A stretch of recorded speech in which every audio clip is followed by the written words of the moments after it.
Tänane episood on pühendatud toidu valmistamisele ja sellele võiks nimeks panna isegi ellujäämise kokakunst. Koos tippkokk Ants Uustaluga valmistame tanklapoest ostetud toorainist kahekäigulise lõunasöögi, mille kõrvale võib võtta isegi pokaali veini. Seega Autominuti kokanduseri alustab.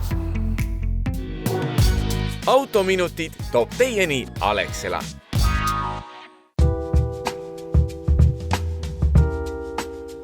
Oleme Peterburi tee 77 Alexela tanklas ja selle valikuga, mis siin on, nälga ei tohiks küll jääda. Vaatame aga, mis Ants meie poolt valitud toorainega peale hakkab, sest teada on, et tema on mees, kes suudab kuuseokka ja kalamarjaga valmistada suurepärase hõrgu mitmekäigulise roa. Seega valime talle seekord midagi veel lihtsamat.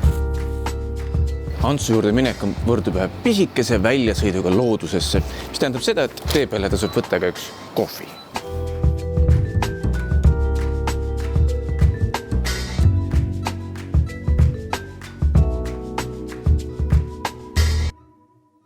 Tere, Ants! Tere! Rõõm jälle kohtuda.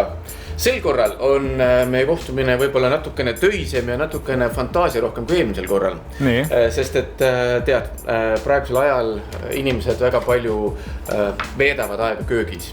Ja, tõsi. Põhjusel. Just. Ja üsna palju on kokku ostetud erinevat toidukraami. No muidugi ma pean ütlema, et ma pole kunagi teinud valmistoidust valmistoitu.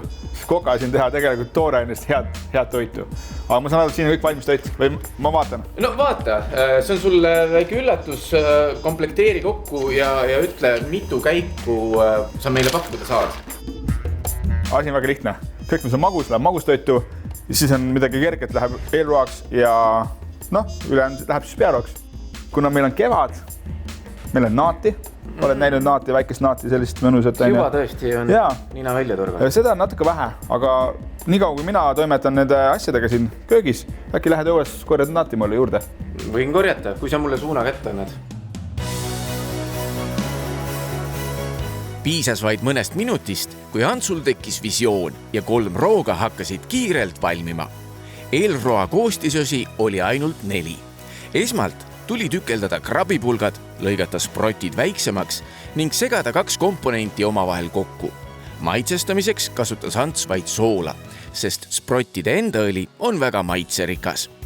Viimase lihvi andis eelroale värske naat ja ekstra kogus õli. Pearoog tundus eriti põnev.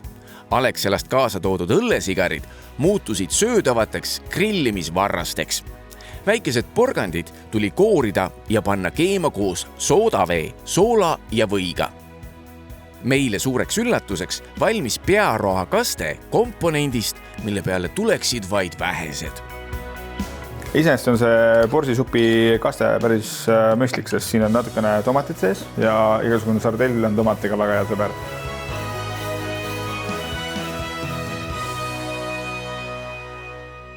Magustoiduks oli lauale jäänud kondentspiim, kohukesed, riisikoogid, mesi, kõrsikud ja 3 ühes lahustuv kohv.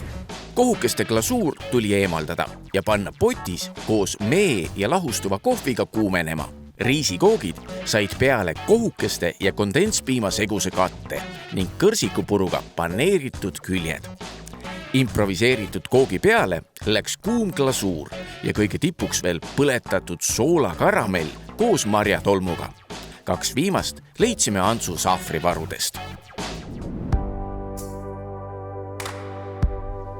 Nagu näete, kõik on võimalik. Minu jaoks oli kõige suurem üllatus eelroog, väga hea selline suitsune sproti maitse oli.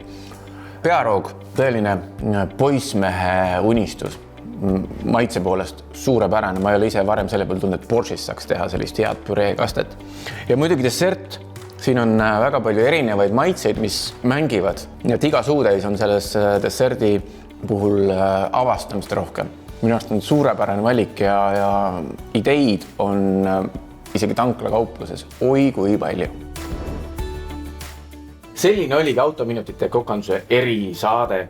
Nagu näete, ei ole midagi keerulist, tuleb lihtsalt loov olla ja kui teil on mahti, minge vaadake aias ringi. Äkki leiate ka sealt natukene naati, millega toidulauda rikastada. Aitäh sulle, Ants! Palun! Ja sellega me siinkohal lõpetame. Ilusat nädalat! autominutid toob teieni Alexela.